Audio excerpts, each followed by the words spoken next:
Je vous propose de faire fonctionner la carte mentale sur cet exercice qui est un petit peu plus abstrait. Alors comme d'habitude, on prend bien le temps de lire, de prendre conscience des variables, de ce qu'on manipule. Alors ici, c'est très rapide. E, K, espace vectoriel, donc la prise de conscience, voilà. Je ne sais pas ce qu'il y a dans E. Je ne connais pas les expansions. Par défaut, mes variables, elles peuvent s'appeler UV, ça ne pose pas de problème. K, je ne sais pas ce que c'est. C'est R ou c'est C, peu importe. Et donc, vous voyez, on a baptisé UVW une famille de 3 vecteurs. On doit montrer que si cette famille est libre, alors celle-ci est libre aussi. Donc moi déjà, je vais commencer par baptiser mes familles. Soit F égale UVW, on est dans E. F', la famille U plus V, V plus W, W plus U. Voilà. Et donc, on doit montrer que si ça est libre, alors ça est libre. C'est un implique. Comme d'habitude, les règles de rédaction pour un implique, c'est qu'on suppose que la première partie est vraie. Supposons F libre. Donc là, jusque-là, j'ai juste baptisé et appliqué les règles de rédaction. Et maintenant, il faut réfléchir. Je dois montrer que F' est libre. Qu'est-ce que j'observe ? Je risque pas d'observer des polynômes échelonnés en degrés, je connais pas le contexte, rien. Je risque pas non plus d'observer des n-uplés, rien à voir. Il n'y a pas 2 vecteurs dedans, donc il n'y a pas de choix. Dans votre carte mentale, quand vous n'observez rien, eh bien vous déclarez l'équation associée à votre famille et vous cherchez à résoudre. C'est parti. Donc vous voyez, la carte s'applique encore dans un contexte abstrait.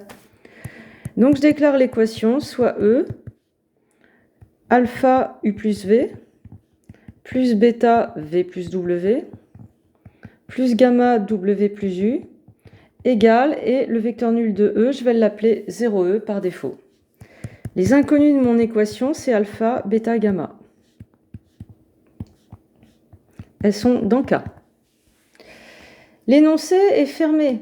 On sait ce qu'on doit atteindre. On sait qu'on doit arriver à montrer que le coef devant U plus V, c'est-à-dire alpha, vaut 0, bêta aussi et gamma aussi. C'est le concept de famille libre. Mais pour ça, ce qui serait bien, c'est de voir si je peux produire un système, comme on a fait à chaque fois qu'on a travaillé ces équations.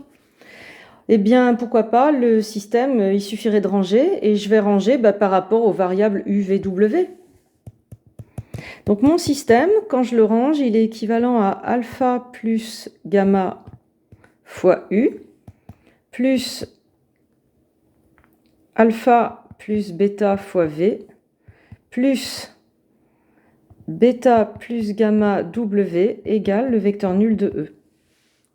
Et donc je vois apparaître une équation avec UVW et des coefs devant.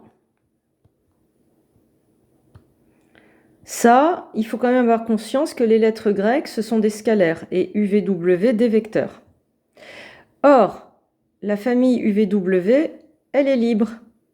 Donc à chaque fois que j'écris une équation bien rangée avec UVW et que cette équation vaut 0, si j'ai tout rangé comme ça, eh bien les coefs devant UVW sont nuls.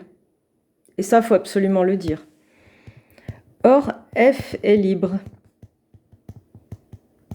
Donc, les coefs devant UV et W valent 0. Le 0 de K, le 0 scalaire, pas le vecteur nul. Très important. Et là, il ne faut pas aller trop vite. Les coefs devant UVW nul, ce n'est pas forcément les coefs alpha, bêta, gamma. Ça fait un système. Et donc ce système, il faut le résoudre pour arriver à prouver que alpha, bêta, gamma égale à 0. Donc là, ne soyez pas trop rapide. Souvent dans les copies, je vois des gens qui accélèrent et qui me disent « la famille UVW est libre, donc ça vaut 0. » Oui, mais qu'est-ce qui vaut 0 ? Ce qui vaut 0, c'est les coefs devant. Et finalement, ça pourrait conduire à une infinité de valeurs nulles. Vous voyez, si votre système avait une infinité de solutions. Donc à ce stade, je ne peux pas encore affirmer que ma famille F' est libre. Ce que je peux faire, c'est produire un système, comme d'hab en fait. Donc E, elle est équivalente à alpha plus gamma égale à 0, alpha plus bêta égale à 0, bêta plus gamma égale 0. Et il n'y a plus qu'à résoudre le système. Voilà, L1, j'y touche pas. Je vais faire L2 moins L1 pour virer alpha. Et puis L3, elle est bien. Donc, je fais bêta moins gamma égale 0. Bêta plus gamma égale à 0. Et l'étape suivante, je vais faire L2 plus L3. Alpha plus gamma égale à 0. Bêta moins gamma égale à 0. Et là, j'obtiens du 2 gamma égale à 0. Et puis, bah, ça y est. Gamma égale à 0. Bêta égale à 0. Alpha égale à 0. Ainsi, f' libre. Voilà, vous voyez, le procédé fonctionne encore quand l'exercice est abstrait. C'est presque plus simple, il n'y a pas les expansions. À bientôt pour un autre exercice.